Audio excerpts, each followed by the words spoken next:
So I would like to call to order the Monday, May 6, 2023 meeting of the Lake Zurich Village Board. Welcome, everyone. Clerk Johnson, please call the roll. Mayor Poynton, Here. Trustee Bobrowski. Here. Trustee Euchre. Here. Trustee Riley. Here. Trustee Spicone. Present. Trustee Chagru. Here. Trustee Wider. Present. Okay, everybody's here. Would you please stand and join us in the Pledge of Allegiance? Pledge allegiance to the flag of the United States of America and to the republic for which it stands, one nation, under God, indivisible, with liberty and justice for all. Okay, one note, we have Mallory Maluzzi will be our special guest village attorney tonight as Scott Euler has a conflict, so welcome back. Thank you. She's been here before. Moving on then, move on to public comment. This is an opportunity for residents to comment briefly on matters included on the agenda and otherwise of interest to the Board of Trustees. Public comment is limited to 30 minutes in total and up to 5 minutes per speaker. We will take public comments from the sign-in sheet. I think there's just one, so Larry.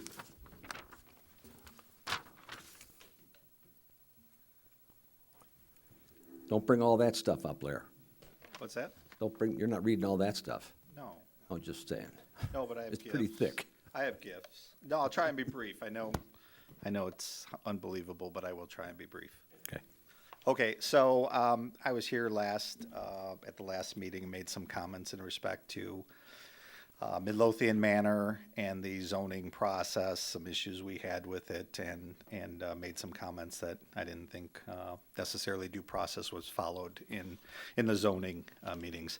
I understand that it will be in front of the board on January 25th? Or some date in January, the proposed redevelopment annexation of the property will be in front of the board at that point in time. So I made some comments during public comment at the beginning of the last meeting, and then during the meeting, I think, Mr. Mayor, you pointed out that some of what I said might not be accurate. So I did a little fact checking. I just want to make sure, and I want to clarify some records, and there are some tweaks that I have to actually what I said. For instance, the last meeting said that 8 out of 10 of the surrounding property owners opposed the project and filed protest petitions with the village about it. 8 out of 10 was not correct. It is actually 6 out of 8. There are 8 surrounding property owners, and 6 of them had filed protest petitions with the village. I have copies of them. We asked for most of this information that I'm talking about to be part of the public record, and it was not, and we just want to make sure it's part of the public record for the January meeting. So I stand corrected. It was 8 surrounding properties, 6 of them protested. At the last meeting, I believe I said that at least 29 people had formally notified the Village of Lake Zurich in writing that they believe the proposed rezoning from R1 to multifamily 6 violated their rights, caused irreparable harm, and results in financial harm to them.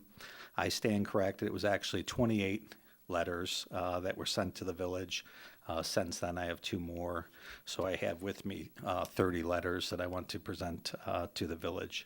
So 30 people have protested this and notified the village that they believe they would be harmed irreparably and incur financial harm if the village goes forward with this, and they notified the village of their intent to file legal action. At the last meeting, I stated that at the rezoning hearings, the zoning committee refused to allow property owners to make exhibits and present exhibits for public display.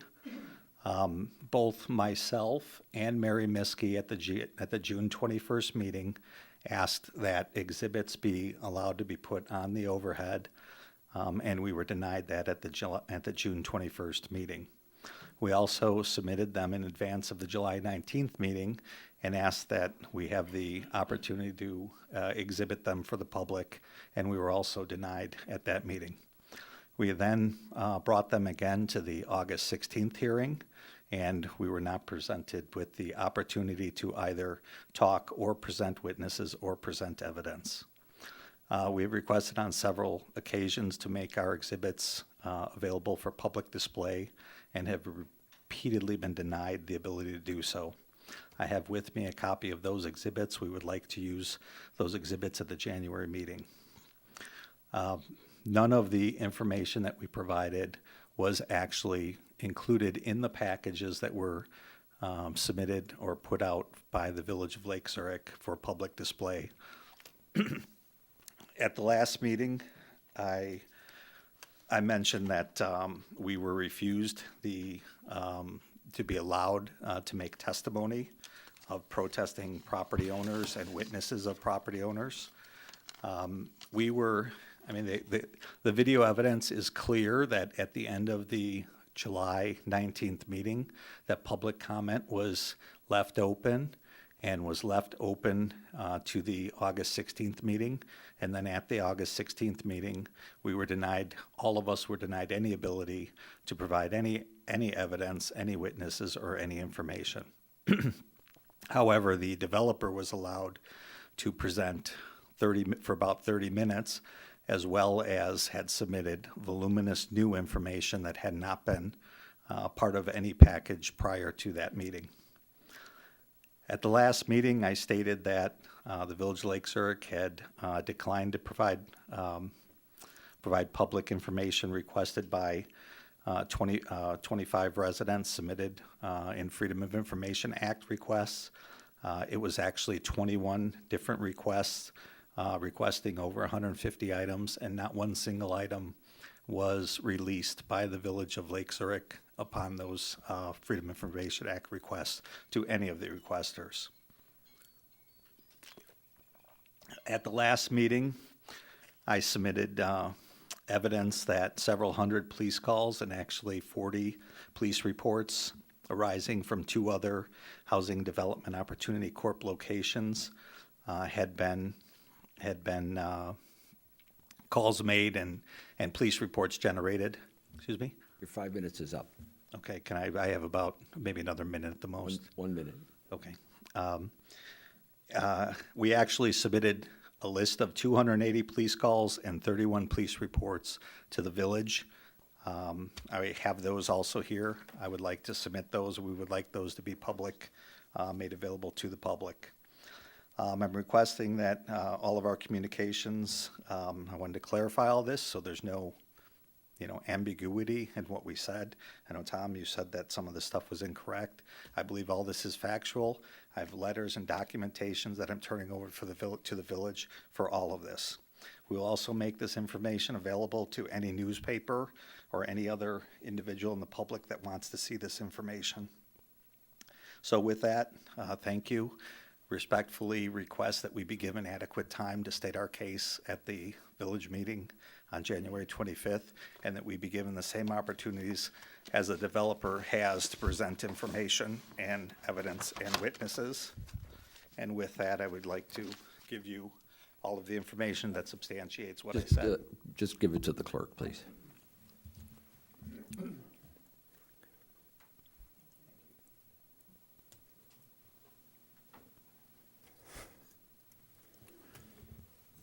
So thank you very much for your time. Appreciate it. Thank you.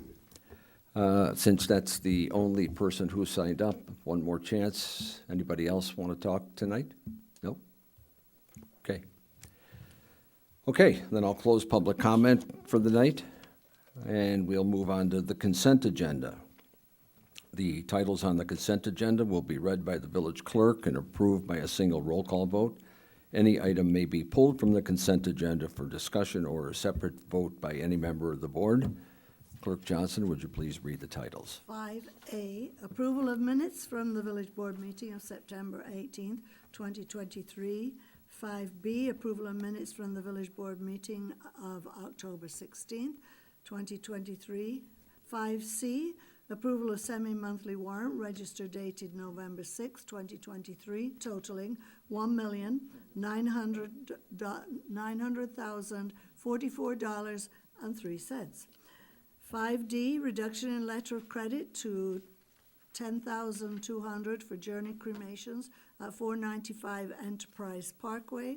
5E, amendment to utility service easement and development agreement by and between the Village of Lake Zurich and Kildare Ventures LLC, doing business as Bueno Beef at Kildare Crossing Subdivision at 21591 North Rand Road in Kildare, and the accompanying plat of easement dedication. 5F, change order request with Floors Incorporated for Buffalo Creek Dance Floor in the additional amount of $8,500. Thank you. Are there any board questions or discussion desired on any item? Just one. Or anybody want anything pulled? No? Just a question. Trustee On Spacone? 8F, is it 8? No, 5F, I'm sorry. The 5F. the additional $8,500, are we budgeted for that currently? Yes. Yeah, okay, just curious. Thank you. Anybody else? No? No other comments? Okay, then may I have a motion to approve the consent agenda as presented, and a second, please? So moved, Whiter. Second? Second, Euchre. And Clerk Johnson, please call the roll. Trustee Bobrowski? Aye. Trustee Euchre? Aye. Trustee Riley? Aye. Trustee Spacone? Aye. Trustee Chagru? Aye. Trustee Wider? Aye. Okay, thank you. So the consent agenda passes. We'll move on now to item 6, new business. The first item is on Trustee Euchre. Thanks, Mayor. 6A, the Fire Pension Municipal Compliance Report and Tax Levy Request. In summary, the Illinois Pension Code requires the village levy a tax each year to meet the actuarial requirements of the Fire Pension Fund. The Lake Zurich Fire Pension Board is requesting a tax levy in the amount of $2,842,641 for the village board to consider. Last year, the Fire Pension Board requested a levy of $2,512,418, and the actual levy was $2,386,797. The Fire Pension Fund is now 71.79% funded, a decrease of 3.05% on an actuarial value from last year's status of 74.84% funded. There is no village board action requested at this point. This is tax levy request is for informational purposes only. Spencer Cornell from the Fire Department. Hello, everyone. Lieutenant Spencer Cornell, Lake Zurich Fire Department, and President of the Lake Zurich Firefighters Pension Fund. As previously stated, and I'll just real quick hit the numbers one more time. Based off of our Lauterbach and Amon actuary report, we're 71.79% funded, which was a decrease of 3.05%.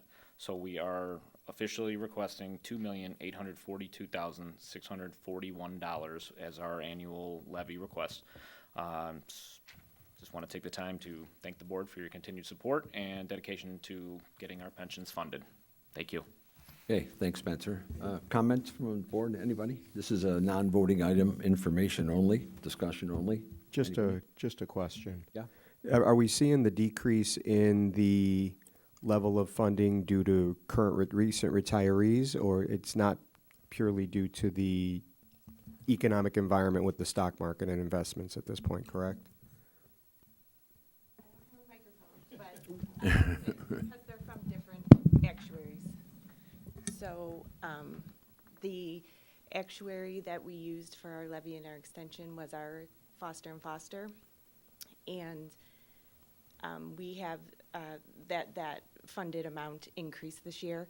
And also they came up with a different funding amount for the current year. So they use different factors and different assumptions in the actuarial reports. Thank you. But we're just wondering about the decrease, the 3% decrease from year over year. Is that due to more people pulling out of the system because we've had some retirees come up this year?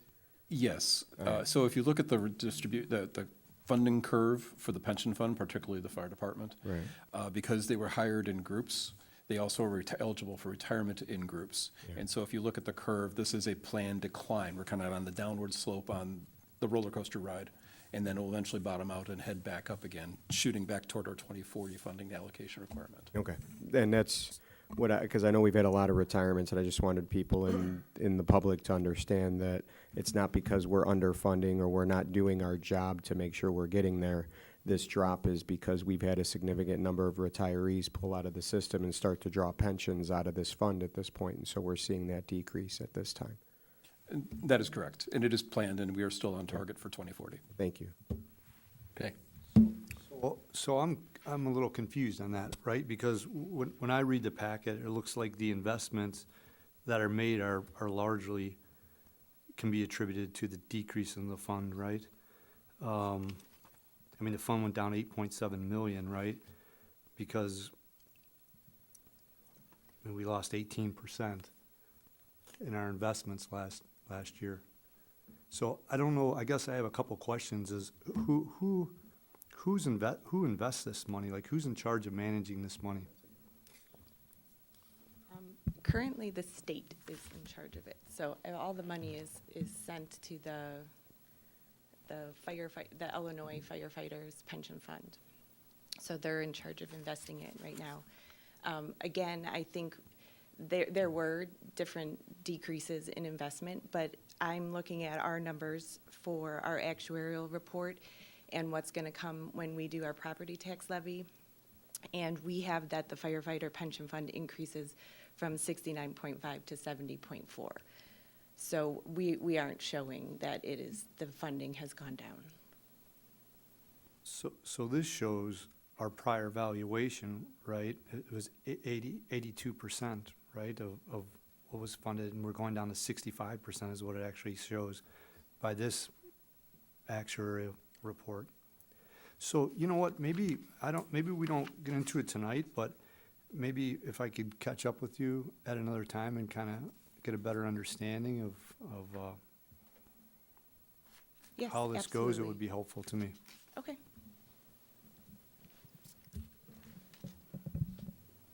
That's it, Dan? Yeah, that's it. Okay, so anybody else comment? Nope.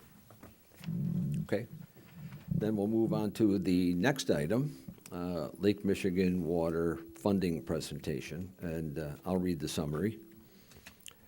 Over the past decades, the village of Lake Zurich has contemplated transitioning away from relying on deep aquifer wells to Lake Michigan water as its source for the community's water supply.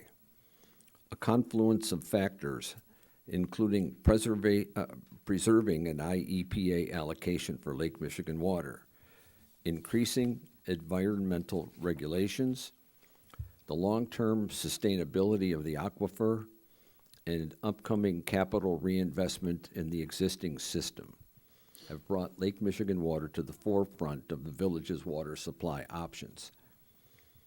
In May 2023, the village board adopted a resolution expressing the intent of Lake Zurich to join the Central Lake County Joint Action Water Agency, or for tonight's meeting, CLC JAWA, to secure Lake Michigan as the community's future service of potable water. The board also approved an agreement with CDM Smith to take the next procedural and analytical steps toward transitioning to a Lake Michigan water supply, including construction and operating cost projections. These decisions were preceded by significant in-depth analyses into the feasibility of Lake Michigan versus staying on deep water wells, a major reduction in the village's water loss rate, and ongoing reinvestment in the village's water distribution system. CDM Smith had previously estimated that constructing the improvements to connect to Lake Michigan through CLC JAWA would require approximately $154 million, with a planned construction window of 2026 to 2027. Staff, CDM Smith, and CLC JAWA have explored possible funding approaches and will now share their recommendations for funding the transition to Lake Michigan water. So at this point, I'll be turning the meeting over to Village Manager Ray Keller for the presentations. Ray? Thank you, Mayor.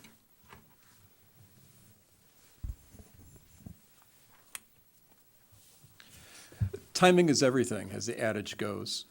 And this is the time that we're talking yet again about Lake Michigan and how Lake Michigan might serve the village's long-term water needs. So the next piece that we're going to talk about is how we might pay for it. Have a presentation that will pull up here. Thank you. So since 2009, this has been on the village's mind from time to time. A number of studies that we'll reference and show provide context for how this is not just something, a recent phenomenon, but something that's been on the community's mind for some time, as well as on the minds of the partners for the village. Just a very, very brief review of what we have and where we're at. As we mentioned, was that we require on a deep water aquifer, and we pump groundwater to the surface, to our system where we have ion exchange servers, basically large water softeners that pull the radium from the water, and then we then send it through our waste stream to the Lake County wastewater treatment facility in Buffalo Grove. As you might recall, we had received a letter from Lake County on the behalf of the regulatory agencies that we were directed to remove that radium from our wastewater stream, prompting us to take another even closer look at what we can do either to remove the radium from that waste stream in compliance with the charge that we are receiving from the regulatory agencies, or are there alternatives to that continuing to use deep water wells where the radium is a natural occurring phenomenon. Part of what we're looking at here is not only just how to deal with the radium issue, but we are also reaching a turning point or a key point in the life cycle of our existing facilities.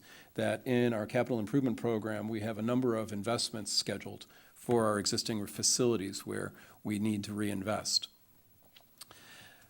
We've talked before in our previous presentations about our DNR allocation for Lake Michigan. That was secured back in 2011. That's something that is kind of reaching a point of use it or lose it. There's a number of communities lining up looking for allocations to Lake Michigan water, and we are on front and center for if we're not going to use it. There are many of other communities behind us waiting to take advantage of that. Alliance for the Great Lakes, this is a reference to an organization that looks at how the Great Lakes water is shared across multiple agencies, multiple states and provinces in Canada. Right now, the way Illinois calculates its allocation for Lake Michigan water is different from all the other states and provinces. And there are organizations that are looking across the Great Lakes region at Illinois and saying maybe that it's time for them to be brought into compliance with the rest of the area. We have the long-term sustainability of the aquifer. And we've recently seen what had happened firsthand in our neighboring communities, what happens even for just a water disruption of just a few days. Now, even ACWA can find and fix a water main break in 7 days. But what would happen if that disruption were occurring at the source, if there was some problem with our little corner of the aquifer? It's not something that's easily fixed or remedied in a matter of days. At what cost? And there is a large question mark associated with that, because how do you put a dollar value on the low likelihood of that happening in our foreseeable future? But if it were to occur, how would you cost that? What would be the impact and disruption to the community? So, as we said, as we're looking at what are our priorities and looking for all of this, and evaluating what our options are and how to continue to proceed down this path, looking at how would we bring the system into compliance with the regulatory agencies. What's our long-term sustainability in the quality of our water source being of utmost importance. We also have to look at how the enterprise fund covers the costs, not just the capital improvements that are required of either going to Lake Michigan water or staying and reinvesting in our current system and making modifications to bring us into compliance, but then also long-term operations and maintenance costs, because the premise behind the enterprise fund is that we cover our own expenses with the revenue that we bring in for the use of the system. One of the other things that we've hinted at before as well is that we have to somehow, if we can, look at as best as possible future-proof the system against new regulatory costs. Should we enter into a series of improvements to reduce the amount of radium that would be sent to the waste stream or sent to an alternate source, it's not to say that the regulations might not move on us. As we've talked about many times before, our water supply, as many of other environmental factors, aren't less regulated as time goes by, but are increasingly regulated, and those regulations often have a significant cost with them. I guess the one thing I do want to highlight is that doing nothing is not a responsible or viable option. In looking at this evaluation, if you don't buy in or accept that premise, the rest of what I'm about to say is not going to make a lot of sense. So we have put together, I think, an exceptional team as qualified and as experienced as possible for taking a look at how do we tackle this issue. We have tonight with us, our team is Amro Itassi from CDM Smith. It doesn't get much more experience than that. And just as capable and competent and respected is Bill Susi, our Executive Director for CLC Jawa, who is also here tonight. And I also want to call out Mayor Dominic Martirano from the Village of Lindenhurst. Mayor Dominic is not only the mayor of Lindenhurst, but he is also the chair of the CLC Jawa's Board of Directors and is here as well to support and maybe answer a question or two. And then you have our staff. So we're kind of a chorus of voices here in areas of expertise, all pulling together in the same direction and trying to figure out how to best serve and how to best recommend and advise you in empowering you to make an informed decision on how to proceed. There's a history of preliminary steps, again, going back to studies in 2009, 2011, looking at the long-term viability of the aquifer. We've seen other communities along the way, and there are various pockets of the aquifer having issues as well. Our allocation from 2011 prompted a number of studies and discussions that really, quite frankly, didn't go anywhere. And it wasn't until November of 2019 when we received the letter from the regulatory letter telling us that we needed to remove our radium from the waste stream sent to the county. And that triggered a series of comprehensive studies looking at, again, Lake Michigan water as an alternate source, or what improvements would we put in place to stay on deep water wells. And as you can see there, we've had a number of steps along the way, all the way up through this year, where we had our engagement letter with the CLC Jawa, our engagement resolution back in May and June, and working with CDM Smith, who are putting together our environmental reports. There we go. And then we also mentioned, we've also spent a lot of money along the way. These are things that we wanted to do and needed to do anyway, but they are things that all contribute to that collective effort to position us better, either for Lake Michigan water or for staying on the deep water wells, if that's what ended up being the option that the board decides on. And as you can see, we've reduced a substantial reduction in our water loss rate, and we have a study underway currently looking at our operational efficiencies. So if you might recall seeing this back from April, Amro had presented this as kind of the summary of our costs of looking at Lake Michigan water, which was the primary alternative that the board had directed us to study. At that point, we had the construction costs as well as the CLC Jawa connection fee. And including contingencies, we had actually estimated the number to be about $154 million. And so that's a large esoteric number, very abstract and not a lot of context. So what would that possibly mean for us? Well, the first thing we did was we took a look at the enterprise fund. As I mentioned, the premise of an enterprise fund is that the revenues coming in need to cover the expenditures and expenses of operating the system. And our water fund takes in about $8 million in annual revenue. What we did was, as part of this process in looking at what would be possible, what would happen if we transitioned to Lake Michigan water, particularly in working with CLC Jawa. CDM Smith had identified that approximately about $1 million in reduced operating costs primarily from power and chemical consumption, probably a little bit of staff savings as well over time.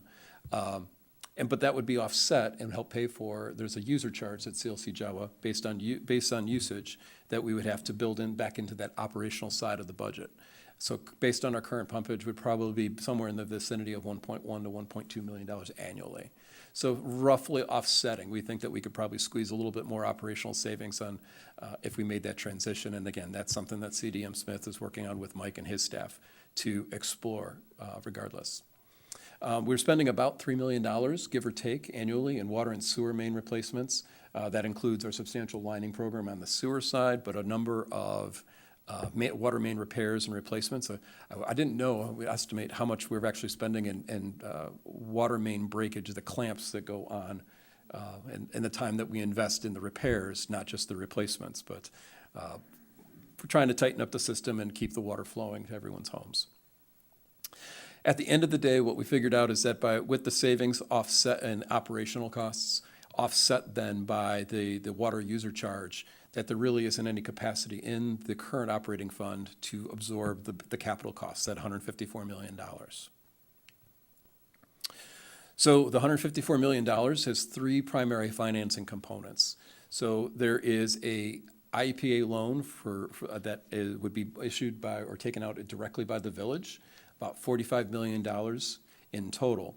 And that's for the improvements on our side or within the village limits that we would need to be put in place in order to connect to CLC Jawa.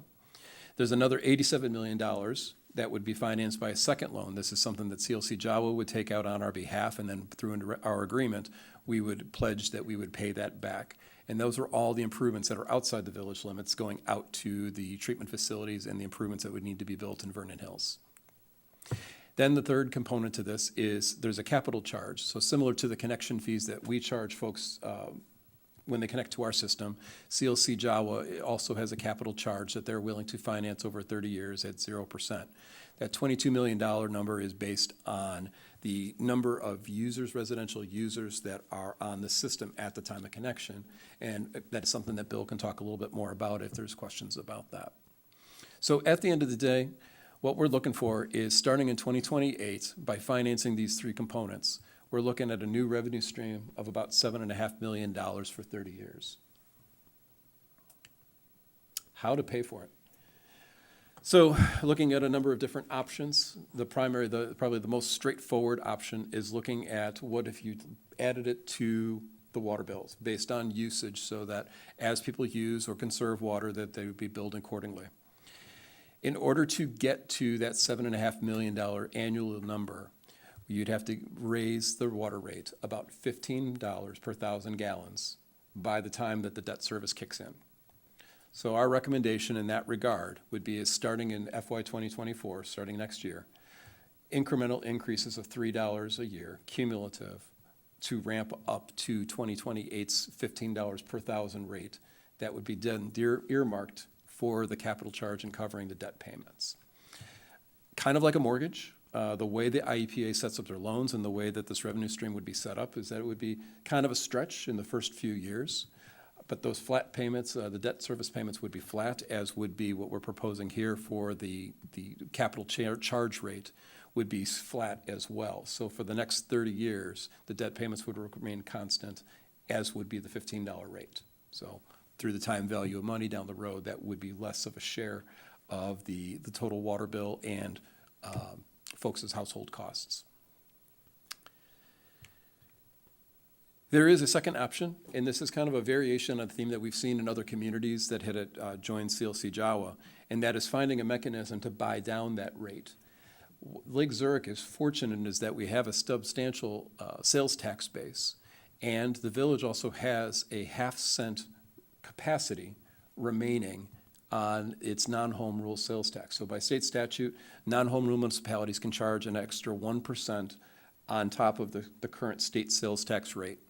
The village has been collecting the half of that, or 0.5% non-home rule sales, since 2013, 2014, I think. I can't remember exactly the year.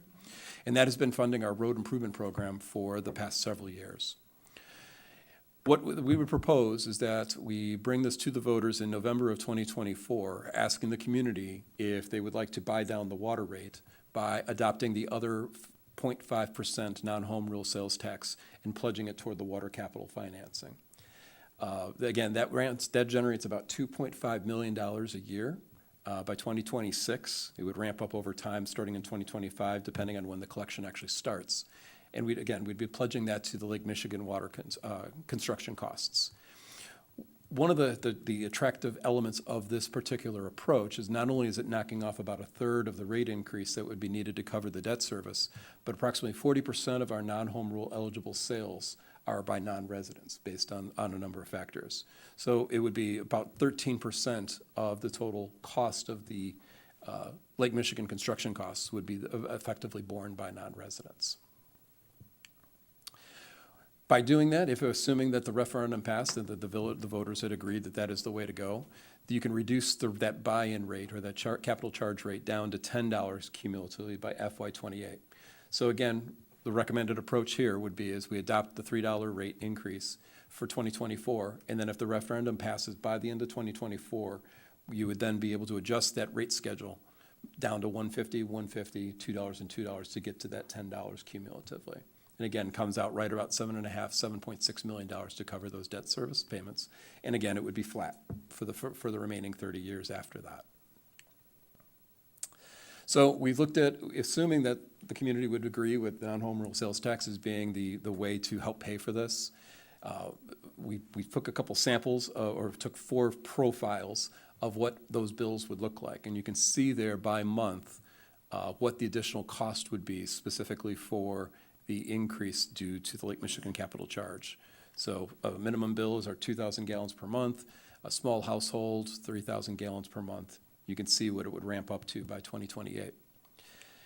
Most of our households would probably fall in the small to medium category. We do have some households that are on the larger side due to a number of factors, large families, amenities, and so forth that they use a lot of water for. And it becomes quite substantial. We acknowledge that those are big costs. By phasing it in over time, hopefully it lessens the shock to the system and to shock to everyone's household bills, but also gives people the opportunity to know that this is coming down the road and that it is ramping up over time, so that if opportunities either to look at, do they want to water their lawns? Do they want to fill their pools? Or how they might go about doing that if there's alternatives? Those are opportunities to explore, along with opportunities to, do they want to upgrade to other as they're making appliance replacements? Do you want to pay a little bit more for a more efficient unit? So those are all factors, and by making it predictable, folks can make informed decisions as well over the next 5 years. So those are just some of the assumptions that we're looking at here. A little sneak preview to the budget workshop, just due to inflationary costs and power, chemicals, and so forth. We are projecting a 3% increase on the base water rate that we'd have to adopt for 2024 to keep us in the black. And again, the water service charge, that operations and maintenance side, would have to continue to be adjusted on an annual basis and through the budget process. One of the attractive elements to this is that by adopting a 5-year rate schedule, what we hope to do is that, and by ramping that fund, those rate increases up over time, we can basically accumulate approximately $20 million between 2024 and 2027. What gives us the flexibility to pay as we go, that there's a number of expenses starting in next year's budget and then more substantial costs in the following years if we continue to proceed down to Lake Michigan. We can pay for things as we go, reducing the total amount financed. And the idea being then is that by the time we reach fiscal year 2027, the board can evaluate whether or not that last rate increase is needed for 2028, or if it can be reduced to some degree. So hopefully that by paying for things as we go, reducing the amount that we're financing and the total bond amounts or loan amounts to IEPA, that we're able to actually finance less and have to raise the rates less in that final year. And just as a reminder, this was something that EMRU had cautioned, is that while we had struggled, put this together for a construction window in 2026, 2027, and operational to Lake Michigan Water in 2028, that for each year that we delay beyond that construction window, we're looking at an increase of $6 million. So again, unfortunately, as Mike and we've talked, and Amy and we've talked before about our projects, it's not going to get less expensive tomorrow. It's always going to continue to increase just with inflation, value, and time of money. So unfortunately, that is something that it is yet another factor in why moving now as opposed to later is bringing this to our attention. So anticipating the question, so what happens if we don't go to Lake Michigan Water? We go back to looking at what happens if we stay on the deep water wells. And this goes back to the premise that I said, is that doing nothing is not really an option. For those, you might recall that this was something that was presented back in 2021. EEI had put together a report looking at 6 different types of technologies and a couple variations on a theme of whether or not we can actually remove the radium safely and effectively from our water, and then how would you go about disposing it. For a number of reasons, a number of those options are just not feasible, or there's one, it's called lime softening. It's so prohibitively expensive. It's very effective, but it's so expensive that its costs far outstrip even going to Lake Michigan water, and was set aside for that reason. So for the purposes of what would be the most feasible remaining option that doesn't result in a decline in water quality and actually addresses the removal of the radium process, we're looking at a process called WRT, which is water remediation treatment. So the short version here is looking at those construction costs, is that the WRT process, which I'll talk about a bit in a minute here to bring you back up to refresh your memories, is over $100 million itself. That side by side, along with Lake Michigan water as an alternative, we're in the same scale of the cost of improvements that we're going to have to take on. The WRT system is expensive. It requires a pilot project in order to actually see if it works for us. There is a chance that it would not be feasible for our system. There is a number of regulatory and review and schedule impacts, and it has a higher operating maintenance costs associated with it. It leaves us in the radium business, is one of the big concerns that we have, that we would still have to deal with that ongoing risk of owning that radium. Now, again, remote, a lot of other communities are in that business, but it is an element of something that kind of figures into all the different factors that we're looking at.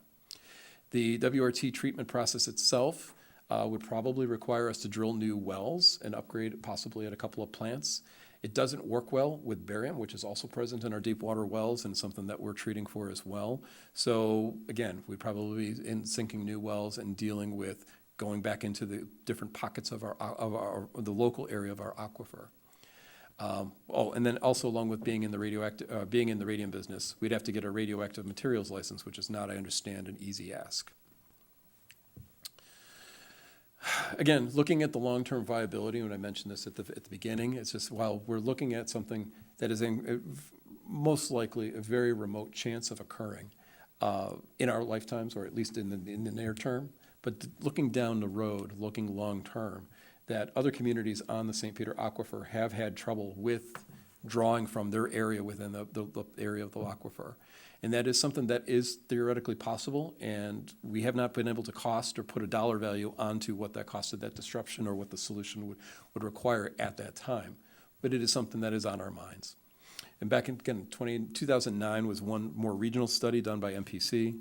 2011 study by Baxter and Woodman had looked, and they had drawn the conclusion that that groundwater was not a perpetually sustainable option for Lake Zurich or the surrounding communities.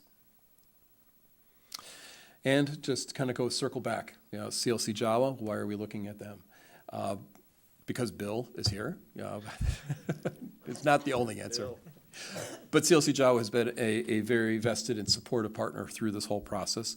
As you recall, we did look at a couple other agencies, which, due to various factors, were not very good options for us. One of them being that we'd be downstream from the city of Chicago and the water rate issues that they deal with and might pass along to us.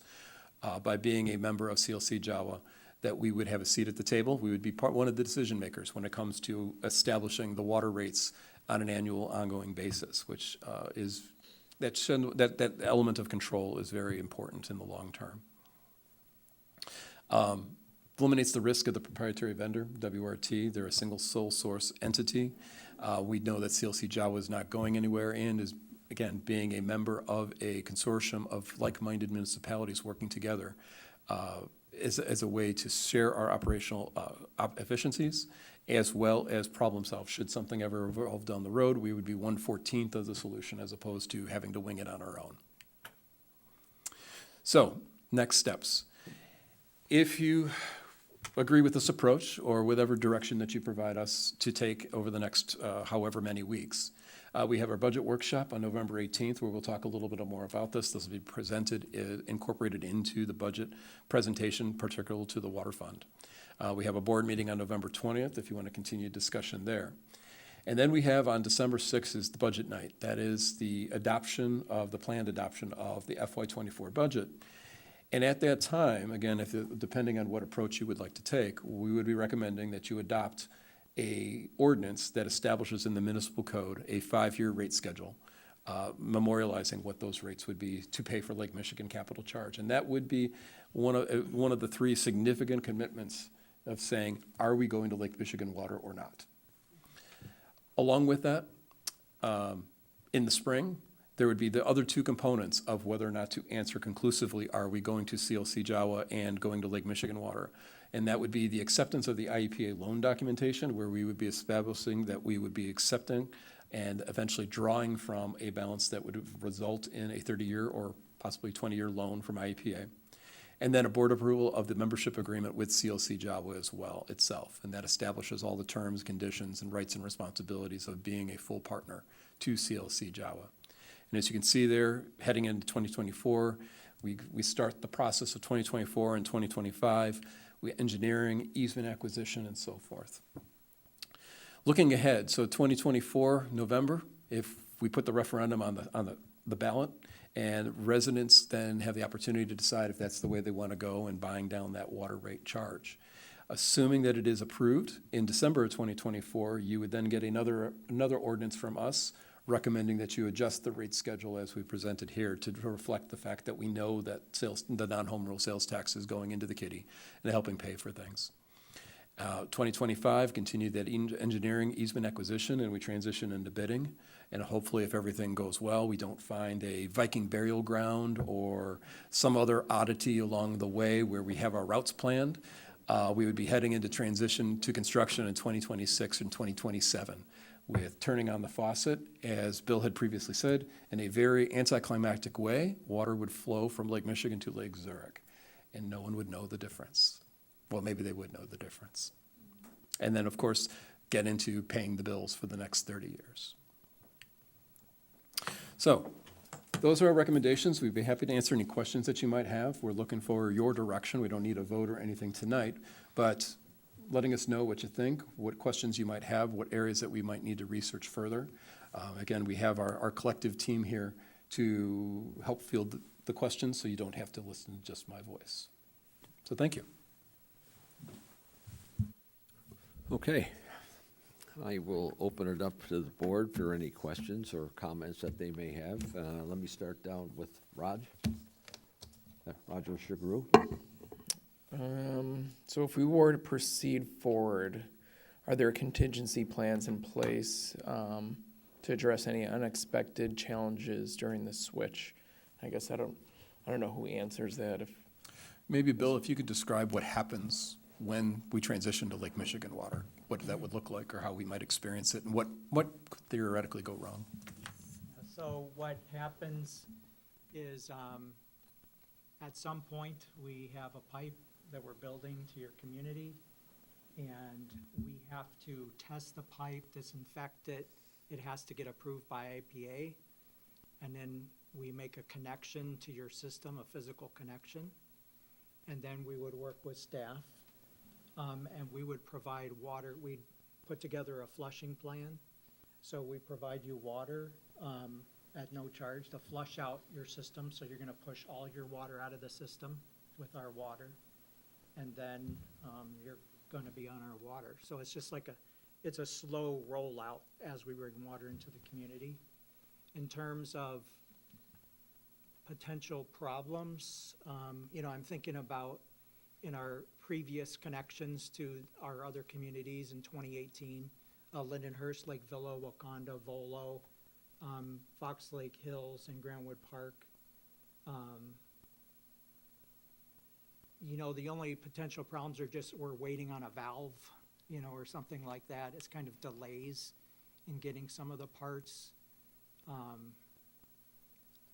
We really check things. We have a great engineering team, so they monitor things. We have guys watching the installation all the time. So it's really thorough, and everything's pressure tested before, we go live. So we're going to pump up the pipe with really high pressure, and we have to monitor it for 24 hours, make sure it doesn't lose pressure. So everything's really tested thoroughly before we make the connection. So I guess the only things that are potential delays is just it's the unknown. Ray mentioned the Viking burial ground. That's not far off. That's like one of those things. If we just come across something odd that's buried that we haven't seen, it might just slow it down a little bit, but it's pretty straightforward process. And I'll add to that, that we will have our wells in place until it's the turnover at the tap. Got it, and I think that was kind of my second question. So we still have to keep a water source, correct? So even though if we were potentially to switch, we have to maintain a certain amount of wells, correct? We keep a backup, at least, I think we're gonna do 2 in this case, in the background, yes. Okay, and then I think my last question, the barium, are we still dealing with that if we were to switch over, and whose responsibility is that? No, that's coming from your source. And we don't have any barium in our water. Yeah. We don't have barium. I mean, Lake Michigan water in almost every way has less in it than your water, so we don't have barium issues. I think that's all I had. Thank you. I did hear Bill said 0 cost of flow in the beginning though, right? That's right. No charge for flushing the system. There you go. That's it, Raj? Okay. Greg Weiner? Thank you, Mr. Mayor. First of all, I just want to say thanks to the village staff team and the water team, I guess we'll call it. There's what? The water guys. I personally realize the amount of work that goes into this. It is a big decision for this village board, for this village. And it's a serious one, and it's a forward-thinking one. So all of your efforts to put the best information in front of us is greatly appreciated. This is a difficult choice. It may be a moderately, not without pain, choice as we move forward. But I do believe it's the right choice for the long-term sustainability of our water in our village. Real quick, just a couple quick questions. When would CLC Jawa membership begin for the village of Lake Zurich? So that would, once our board approves it, you would come in as, it's under contract, all these terms are spelled out, you'd come in as a participant, which means you have a seat at the table, but the mayor wouldn't yet have a vote, but he has a voice. And then once we've let, how much of the contract, Amru? Yeah, I think once you've had substantial completion and there's payment back, then I think then you'll have a vote. Yeah, so I think once, it'll be in the agreement, once we issue so much in contract awards, then you become an official member and you have a vote then. In the meantime, we have a working group which will be composed of staff and Jawa, and we work through all the construction things together. Okay, great, thank you, appreciate that. That's a little bit fuzzy for me. Okay. So we would become at the table but not voting member once what happens?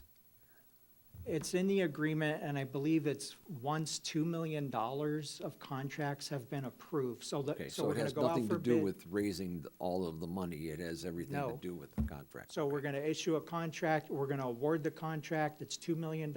Guess what? Congratulations, Mayor, you are now an official board member from Okay. that point forward. It's something to that effect. Okay, So it happens pretty early on before we start construction. Thank you. thanks. My other question really just has to do with supply chain issues in the construction planning. A lot of things that we're hearing nowadays, anytime you try to do anything, there feels like there's always delays or challenges with, getting materials, getting things in place. I guess, is there a plan in place, or has there been discussion of how we might address this as the project rolls out?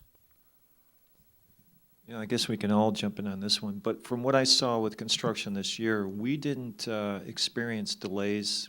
They're still real, they're out there on some parts, some components of projects. There's built-in contingencies within this project. I think we'll see how it goes as we move down the line, but I don't anticipate, pipe is pretty much readily available. Are you seeing anything major, Amro? Yeah, I would say the biggest thing is gonna be the electrical for the pump stations. As Mike said, we don't have, the pipe and the valves, those are within the size that I don't think the lead time is gonna be substantial. But we are seeing 8, 9 months, 10 months delay on electrical components. So one of the things that we will do on this project is we will identify the critical path and the lead time on all the equipment. And the first bid package is gonna be the components, probably the pump station that needs to be bid out early so that it doesn't at the end impact the schedule. So we're gonna break this into multiple bid packages for both the agency, the CLC job improvements, as well as the internal village improvements. And the early bid packages are gonna be the ones that are gonna be controlling the schedule and getting those started off the ground versus something that we can go buy from Home Depot right away. So that will be something we will definitely factor in. It's an excellent question. Okay, thank you. I appreciate that. That's all I have, Mr. Mayor. Yeah, we won't be buying parts from Home Depot. No Just, offense to Home Depot. Unless You never it's a know. screwdriver or You something. never know. You never know. Yeah. Mark Spicone. Yeah, thank you, everybody. At the heart of this, and thank you, everyone that's here tonight, what you heard Village Manager Ray Keller talk about was how we're, options to pay for this. I know we've got a lot, we're putting a lot, the cart before the horse as we talk about installation and parts and all that stuff. What the residents want to know is what's this going to cost me, and what I think Ray did was a nice job of offering 2 options to finance this project. We've got at least 3 residents in the peanut gallery here tonight. I know we've got more people on TV watch or on their Facebook or YouTube or whatever it is they're watching the channels on. I know we've got a reporter here that's going to be putting together an article about this, most likely, in terms of Lake Zurich residents offered options to pay for a Lake Michigan connection, right? So we've got options here. One of them is, and you may have heard the word non-home rule, and when people hear the word home rule, they freak out and they get all itchy. We're not going for a referendum for home rule. What we're talking about is a funding mechanism that would allow us to use non-home rule sales tax ability that we still have built into our system to access money from people that would pay part of this bill that don't live in our community. So it would take some of that burden off of the water bill. So you've got one where it's all built into the water bill. The second one, it's partially built into the water bill, but it's also built into a sales tax mechanism to help offset some of that water bill increase. So I don't want that to get lost in the conversation tonight, because that's what we're here to talk about, and that's going to be an important component going forward in terms of how do we pay for this. Yeah, $154 million is a lot of money.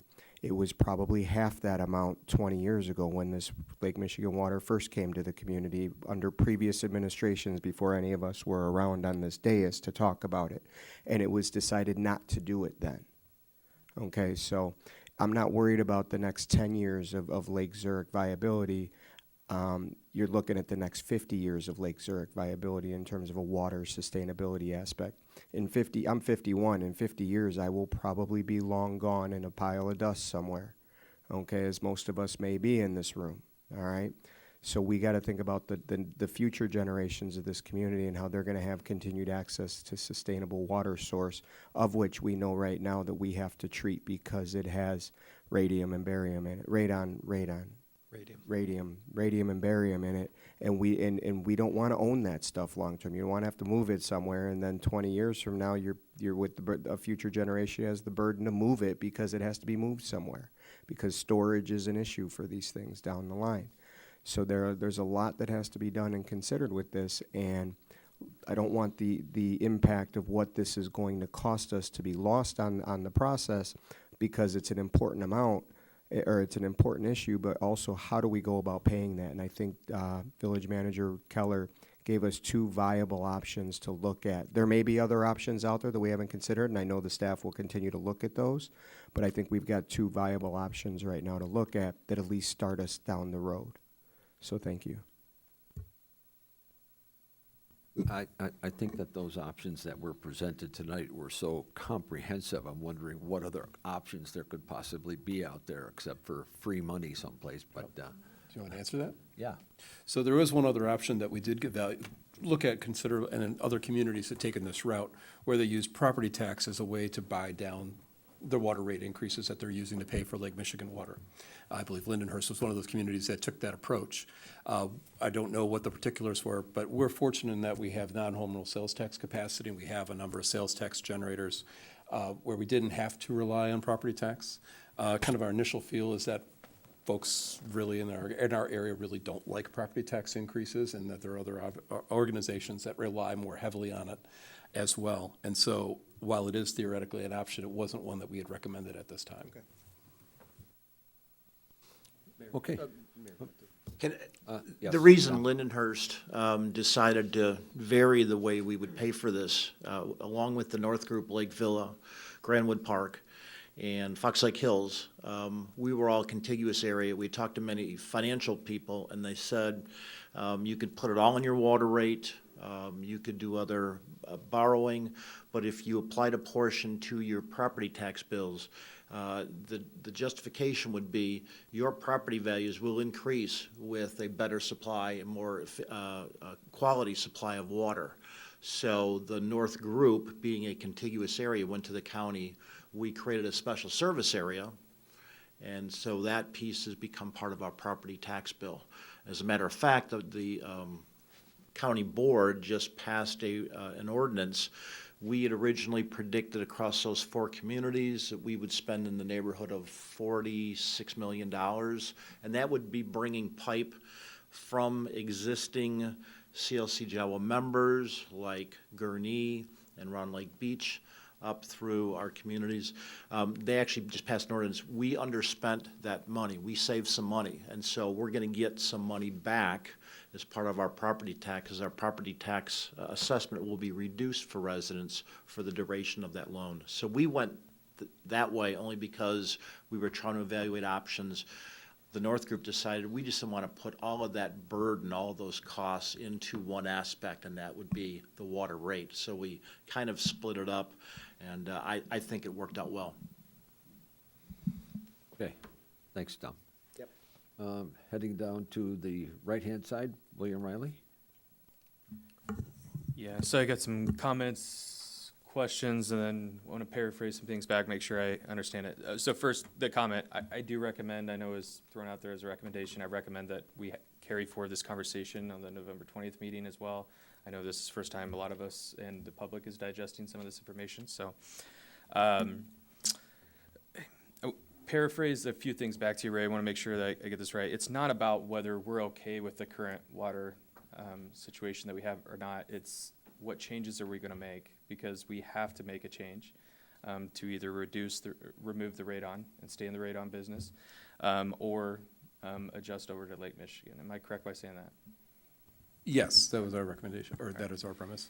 And can you describe maybe a layer deeper on what liability we would hold as a village by staying in that radon business and removing it ourselves? I'm going to ask the team to chime in here, because this is going to be kind of a multi-pronged question.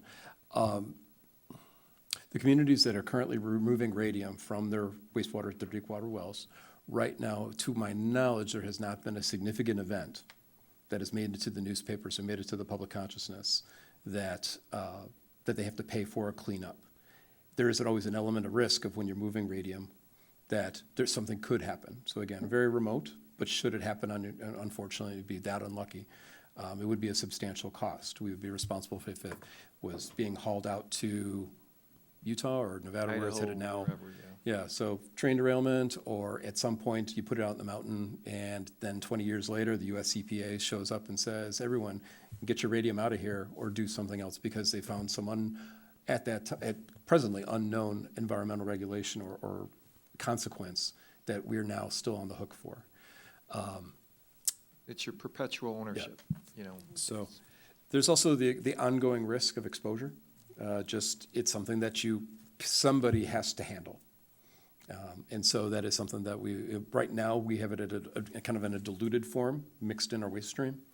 But the WRT process would concentrate the radium, and that would entail some element of risk in managing that material. So again, not being an expert, but that would be a concern. And that risk would come from either village staff or some contractor that we would pay for that, right? So essentially, how I'm viewing this is we have to make a decision one way or the other. We have somewhat comparable costs, but if we stay with the radium, sorry, I kept saying radon. If we stay with the radium side of things, we're still carrying forward risks that we wouldn't on the Lake Michigan side. Not only the risk of the radium, but also then the risks associated with staying on the deepwater aquifer and the long-term viability of our pocket of the aquifer as well. So a couple of different risks going on at the same time. A few other things. So can you discuss, I know this has been discussed before, either possible connections to other existing neighboring communities around here that use Lake Michigan, and/or the possibility of others being able to tap into ours to reduce this on both ways? So this is the question that we often ask is, why can't we connect to Wakanda? Yep. And it's usually a variation on that question. So I'm actually, Bill, if you don't mind, or Emro, if you want to both speak to that, please. Sure, so the question about connecting to Wakanda, think of our water system as a tree. And in Lake Bluff is the water plant, that's the trunk of the tree. And as you move out into the county further and further, those are branches. And the further you move out, the smaller the branches become. So Wakanda is out at the furthest branch, out in the end of the system. There's simply not enough capacity in the pipe in Wakanda to provide you water. So where can we get that capacity as close as possible to you is from the large branch that comes off the main trunk that goes down to Vernon Hills. All right. Thank you. Let's see.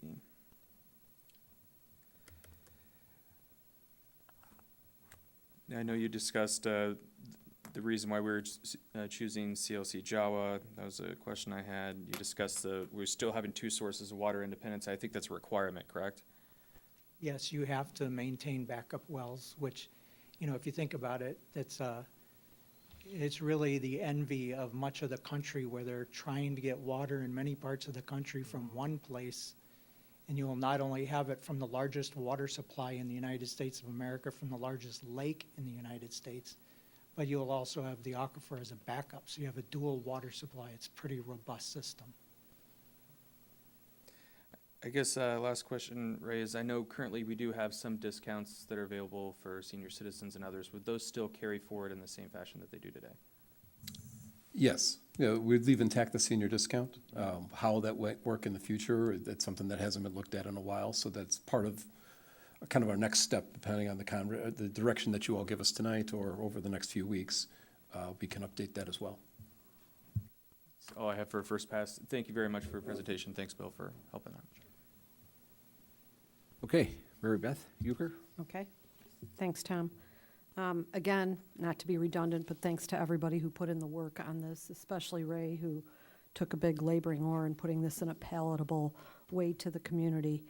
I think he's open to questions from the community in the future and providing scenarios and hypotheticals beyond what was provided tonight, and I think that's going to be of concern to a lot of our residents. One thing we've learned, just from me being on the board for this period of time, is that kicking the can down the road is always a bad idea. And I realized years ago, as Lake Zurich grew and developed, no one had a crystal ball as to what the needs would be. But I think the CIP plan is important, and infrastructure is important, and decisions like these are important. The 2 things that concern me are the fact that there's a sole system vendor for that remediation of the radium situation. And what happens if they go out of business? Then we're really out of luck. The other thing is that I've been involved in lengthy Superfund litigation. It's a punitive statute. If you, down the road, obviously, again, don't have a crystal ball, but if there's a fish kill or water leaching into a groundwater system, the next thing you know is you're the targeted person, and you can't walk away from that. So that's a problem. So I do think we have to really take heed that there has to be some choice made here. We can't stay as we are. We can't kick the can down the road like happened 10 years ago when none of us were part of that decision. The other thing we can't do is consider staying in the radiation business because, quite frankly, that remediation could come back to bite us in the future, and that's not really being good stewards of community resources, in my opinion. The one thing, the question I did have actually William asked it, I think there's been some things bandied about on Facebook, always a credible source, that with the problems that everybody's aware of that happened this past summer with Hawthorne Woods, that they could just, buy a valve from Home Depot and tap into our system and jump on board. And that's not the case, is it, Bill? No. Okay, and can you explain, just for the benefit of the public, why that is not the case? So the pipeline that you're gonna build from Vernon Hills to here, if you decide to go that way, it's about a 6-mile pipeline. It will go through a couple communities to get here. And we'll own the pipe, but we'll have a recapture fee on it since you're paying for the pipe. If someone wanted to obtain water from that pipe in the future, they could approach the board, of which you would be a voting member, and they could petition us to do that. And the first thing we'd be concerned about is, does the pipe have the capacity to serve Lake Zurich, which is the purpose of the pipe? And could we additionally serve whatever this community might be? So it's very limited. Obviously, you're building the pipe. We want to make sure we meet your demands in perpetuity. Right. Allocation. Right, does the community have the allocation? Right, so, and you've obtained an allocation, which is a very sought-after thing. I can tell you right now, there are 3 communities knocking on our door. Right. And they all want water from us. We have a limited supply left to sell. Right. While taking care of our current members. And those communities still need allocations. That's the first step. You've completed that step long ago. Right. And I understand that. I just wanted it clearly explained. And I thank you and Mike for chiming in on that. So just to be clearer, because we know how social media works, we've seen it in action. The first step would be for anybody who would be interested in joining us by tapping into the pipe. They need that allocation primarily first, before they do anything else. Yes. What would be the chances of them getting an allocation at this point in time? It takes time. They have to do engineering studies and other things that you guys have already spent all the money and resources to do. So they would have to expend those resources. Right. And I think these communities are smaller that are talking to us. So Correct. I think eventually in a few years, they would be able to get those applications. Okay. Whether we have the water available at that time is, to be determined how things go here. And keep in mind that these allocations for the Great Lakes are run by a treaty between U.S. and Canada. The state of Illinois has only been granted a quantity of X amount to allocate across the state. It's getting pretty much up to 100% in terms of their allocation. So pretty soon, as the state makes new allocations to communities who want Lake Michigan water, they will tap out. They will hit the ceiling, and that's it. There is no provision that I'm aware of that will allow the state of Illinois to increase their initial allocation as part of this Great Lakes. So those who don't have it, there's a limited opportunity for them to get in before the allocation across the state has been filled. I guess I just wanted to make clear from Mary Beth's comment that it's not just a simple, we'll tap into it, we'll pay a couple bucks and tap into it. It's a much more complicated process, and starting with the allocation, so just to make that clear. And I just wanted to add that if for those of us who are paying attention, Joliet's going through the process, and that's going to be a substantial get for an allocation that's going to be drawn out of Lake Michigan water. Once that's done, they'll probably take a pause, is my guess, and on future allocations. And we're talking about, from what I last read, a $2 billion, $2 billion. $2 billion bill for the Yeah. city of Joliet. Our proposed project, not to make light of it, but it's not even the contingency of Joliet. Correct. Yeah. Trustee Euchre, do you mind if I have a follow-up here? No. All right. Hold on a So, second. Hold on. Yeah. Ray had something first. please, go ahead. Oh, okay. I just want to make sure I hear this clear, to your point, make sure all points are taken here. If we kick the can down the road, it's not just the cost would, naturally go up. We might not have the ability to tap into Lake Michigan water ever again after this, correct? That's right. It's not just the cost. This might be our last ability to do so. Based upon the allocation not only through Jawa, but then also, what was the Great Lakes Alliance, that controls the allocation per state, You correct? have to show progress on your allocation. Okay, And if by doing nothing, eventually there is a risk of losing that allocation. okay, thank you. As I had presented in summary, we're at a use it or lose it point because the line is long across, in northern Illinois, looking at this allocation.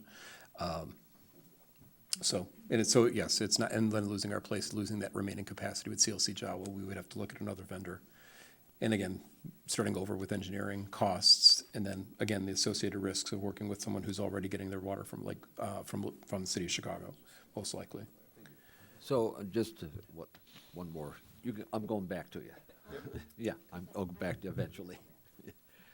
When did CLC Jawa, when was it first developed? When In was it first- in 1992 is when we began pumping water. Jawa was formed in 1986. 1986. And in 1982, the mayor of Lake Zurich attended the first meeting to explore looking at getting water for inland communities in Lake County. In Libertyville, Paul Neal called a meeting, and you guys were the first ones to sign in to that meeting. Pretty sure we paid layaway for that, right? We're still good. Well, we might have been the first one to sign in, but we didn't take advantage of joining it at the time. Yeah. So what was the price of the party back then?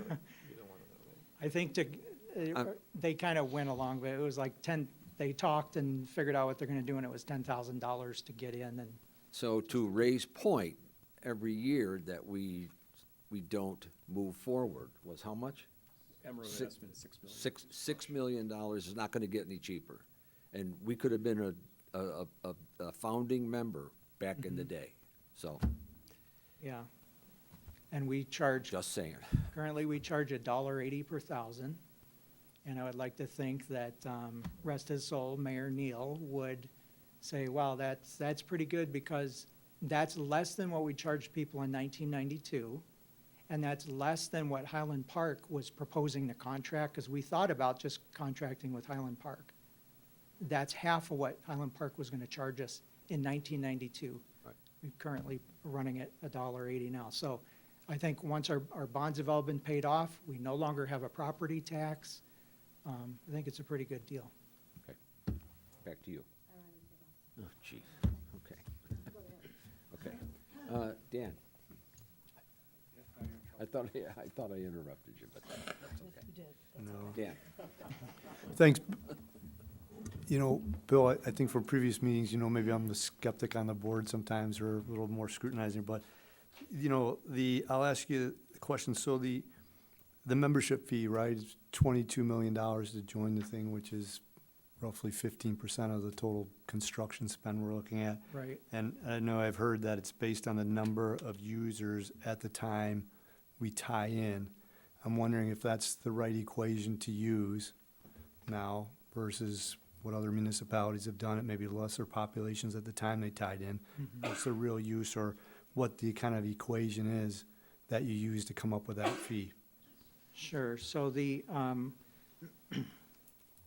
when the initial charter members, that's the 9 founding members, for the last 30 years, they're residents, I'm one of them, paid property taxes, and built into this system that you now want, you're now proposing to enjoy. And so our board thought that it's fair to the existing residents to charge a capital buy-in fee. And they established that fee some time ago and passed a resolution to escalate it by the CPI. And as of January of 2021, that's when you and I first started talking about this Right. very This seriously. engagement. Our engagement. As of that date, that capital buy-in fee is $2,973. And this is the same fee that Mayor Marciano's community had to pay per household, but deflated to the time that they signed the agreement. And I think one thing, as an executive director, always looking for places to find money to do capital improvements, I think the board's been pretty generous, because they agreed to the January 2021 escalation, but we just passed the resolution now, and the fee should be $3,432, so we gave away $3 million, and from my executive director's viewpoint. But we thought that was the most fair. Given an example, Wakanda, they're currently paying $16 million for their community. Obviously, the fee was a little lower because it's several years ago that they passed that. So the fee per user is pretty fixed, but it's just gone up by the consumer price index over Correct, the years? CPIU for Chicago, Milwaukee. Okay. And the number of users, right? That's a function of it as well. It's that times the number of housing units. Yeah, but it's one connection in. It doesn't matter how many users really, right? They're not providing all the service to the homes and stuff like that. It's just per housing unit. So Ray, the cost is, I like the aspects of the, I wouldn't say I like the aspect of raising the water bills, but the combination of the non-home rule sales tax too. So I like the aspect of, you know, if the voters agree to do that as a buy-in, you know, to reduce the rates by basically a third, you said, from $15 to $10, whatever the volume of what it was, gallons per thousand or something. So I like that's in place, that will happen. I would like to see, maybe just before the next meeting, so I know you showed some stats up there as what the average bill is, but I'd like to know, like, if you just took the total number of households in Lake Zurich, right, residential house homes in Lake Zurich, what their, and you divide the total, like, bills, right, and come up with the average water bill per house, water usage, and then apply that $10 and that $15 increases, right, to see what that does to the water bill for the average household. So I know you showed different scenarios. If you could just zone in the average, right, like you have all the water bills, the number of houses, right? So we should be able to figure out what the average household is, and that impact would be nice to see. And then also in that, I know William asked about the senior discount, right? I don't know if that's a fixed discount right now, a monetary, or if it's a percentage of their water bill or something like that, or a percentage of the fee. But, you know, if this escalates, right, and depending on what it shows for the average household, it didn't look too bad actually in the numbers, or not as bad as I thought it was gonna be in the numbers you showed earlier. But it'd be nice to be able to do that senior discount as a percentage maybe of the increase or something like that. So it kind of flowed right proportionally. Just thinking that seniors at fixed incomes, right? If this is gonna start to go more proportionally, a bigger part of the thing, at least if we do it as an equal percentage, that discount instead of leaving it at whatever it is now would be great. So that's the two things I'd like to see for the next conversation. And, yeah, I appreciate it. And thanks, Bill, for your answers. Sure. Okay. Anybody else for the moment? Ray, want to close it? So I thank everyone for all the contributions. I'm doing all the talking, or at least most of the talking, but obviously it requires all of us, and I'm just the one who's kind of pulling it together. But Mike and his staff, Michael, Amy, Kyle's been helping out a lot. Obviously, Bill and Amro and Mayor, thank you for coming tonight and hanging out with yet another board meeting outside your normal meeting schedule. At this point, again, we're not looking for a vote. What we're looking for, as I have asked in the past, tell me if this is a no, or if we're on the wrong track. Please give me that feedback. I haven't heard that from your comments yet tonight, so I'm hoping that that's the case and that I'm reading that correctly. If there's a particular variation, some of you had some examples of pieces of information that you've asked me for, and I've taken those down. So we'll be pushing that, putting that information together and getting it back out to you shortly. As in typical format, as we have when we've done these presentations, we'll take the slide deck and post it online. Probably tomorrow morning, we'll be putting together a benchmarks where we'll be summarizing this information, probably breaking it up, I'm guessing, into probably two components, just to keep it digestible for folks, and pushing that out over this week as well. So if there's any other ways that you want to help get the word out, we'd appreciate it. I'm sure there'll be comments on Facebook. We'll be making as we make the rounds, like at the chamber meeting on Thursday, I'm sure it'll come up at there as well as it will come up in other places. So again, if there's any other particular aspect or element that you want us to explore, please let me know. We'd be happy to tackle it. So thank you.